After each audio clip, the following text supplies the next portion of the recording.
Bonjour la team imparfaite, bienvenue sur ce nouveau podcast pour être imparfaite et bien dans tes baskets. Je suis Alexia Gilbert, je suis coach en psychologie positive et à travers ce podcast, je vais te donner plein de conseils et d'astuces pour être bien dans ton quotidien, retrouver ta joie de vivre et ta pétillance. Alors si ça te tente, écoute les épisodes. Alors voilà. Je suis une entrepreneuse qui se lance, qui commence à être reconnue, qui a une certaine clientèle, qui a créé son jeu. Le jeu en première intention était en auto-édition, mais il s'est très bien vendu. Je regarde sur YouTube, je découvre les TEDx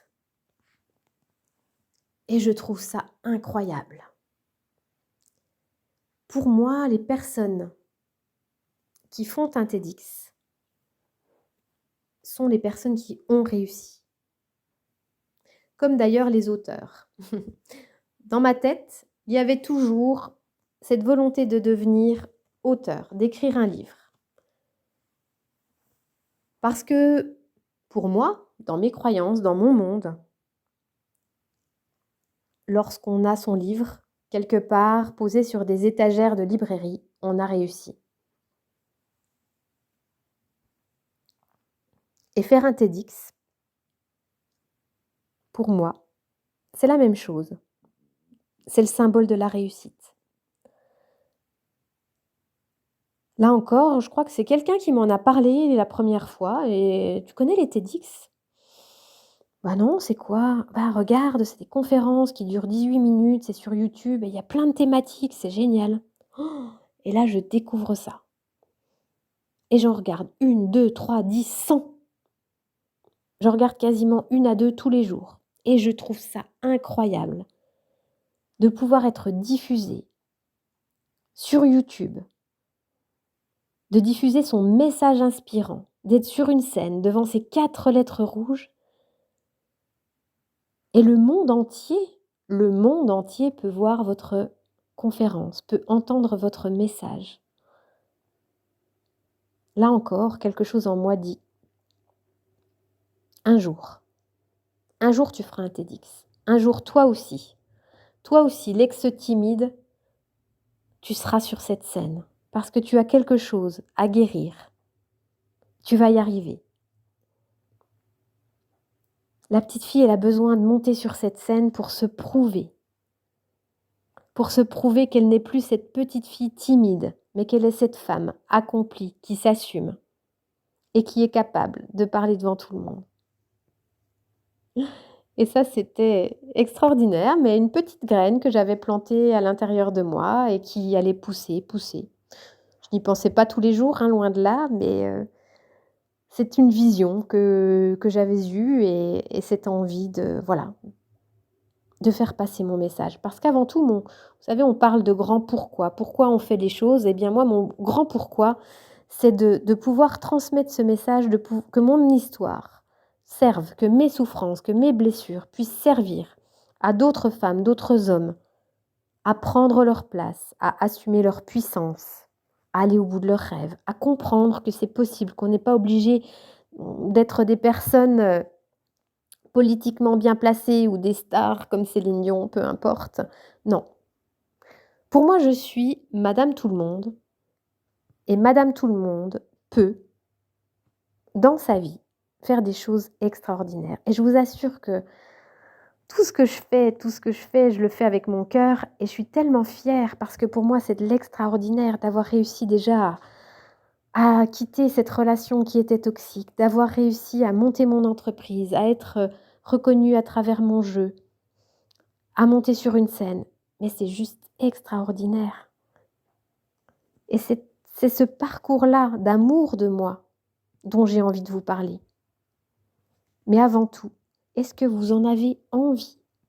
Est-ce que vous avez envie de ce changement ? Est-ce que vous avez réellement envie d'avoir confiance en vous, de vous aimer ?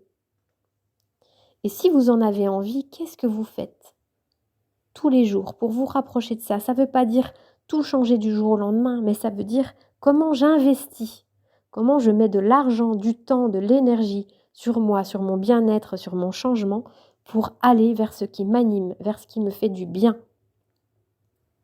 Est-ce que votre rêve, c'est un voyage, une compétition sportive, changer de travail, changer d'environnement, changer de maison, peu importe.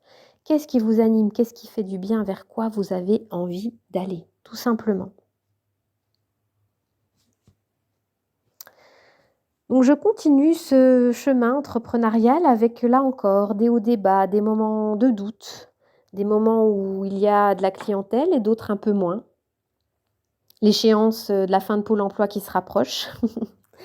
Et le fait de se dire que maintenant il va falloir vraiment, vraiment, se donner les moyens, créer, créer mon salaire, créer ma vie pour pouvoir, vivre de cette entreprise parce que c'est mon but et c'est le choix que j'avais fait. Je n'avais pas envie de retourner en tant que salariée. Et me vient l'idée de faire des conférences.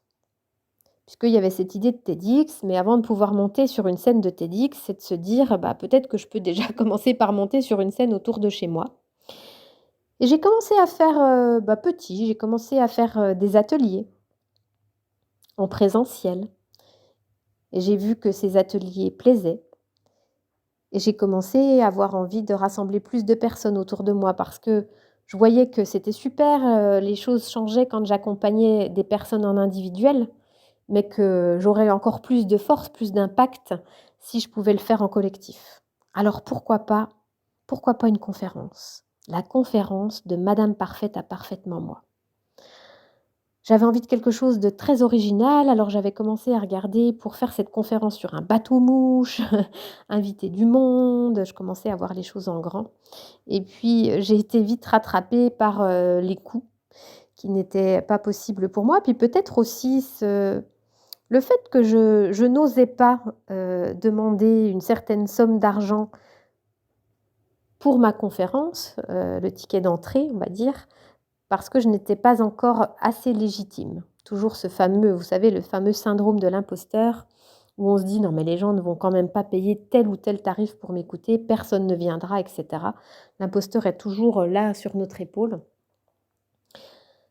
Mais je me suis donné ce challenge de louer une salle et puis de faire, ma première conférence. Et le must, c'est que en plus, lors de ma première conférence, j'ai sorti mon jeu et j'ai vendu mon jeu. J'ai beaucoup travaillé là encore, et ça aussi j'ai envie de vous le dire que tout cela demande, je vous l'ai dit, de l'investissement financier en temps, en énergie, mais du travail. Et j'ai énormément consacré de temps à mon entreprise. J'ai beaucoup travaillé, peut-être trop par moment. Je ne voyais plus trop la différence entre la semaine et le week-end parce que j'essayais de consacrer, mon temps à ma réussite. C'était important pour moi, c'était quelque chose qui me challengeait et que j'avais vraiment envie de réaliser. Travailler sur donc l'écriture de cette conférence. J'ai aussi pris quelqu'un qui m'a aidée à structurer et à en faire un peu une conférence spectacle. C'est une amie qui avait fait, qui faisait la sienne et elle venait de la région du Nord et je lui avais, proposé de venir en Franche-Comté. Puis quand j'avais vu comment les gens réagissaient, eh bien ça m'avait inspirée, ça m'avait fait du bien et je m'étais dit que si c'était possible pour elle, c'était possible pour moi. Et on a besoin de modèles comme ça inspirants qui nous font du bien et qui nous challengent. Donc j'ai travaillé, j'ai écrit cette première conférence, j'ai réservé une salle, j'ai posé un tarif et puis, c'est parti, il fallait, faire venir les gens. Donc j'ai communiqué et j'ai eu, ouais, presque une centaine de personnes, à ma première conférence. Alors le behind the scene comme on dit, ça a été, un trac énorme et avec du recul, j'ai pu comprendre ce qui se passait. C'est que je demandais de l'argent à des personnes pour venir m'écouter parler et Madame Parfaite qui n'était pas bien loin, je me disais: «Si les personnes payent pour venir m'écouter, j'ai intérêt à faire un spectacle, une conférence d'une sacrée qualité» et je me suis mise une pression, mais quelque chose d'énorme. Donc je ne vous dis pas l'après-midi de la conférence, mais j'étais mortifiée. J'ai cru que jamais, jamais, jamais je ne pourrais monter sur la scène. J'ai cru que j'allais tout oublier, que rien ne viendrait, que les gens auraient payé, que ça serait un flop total.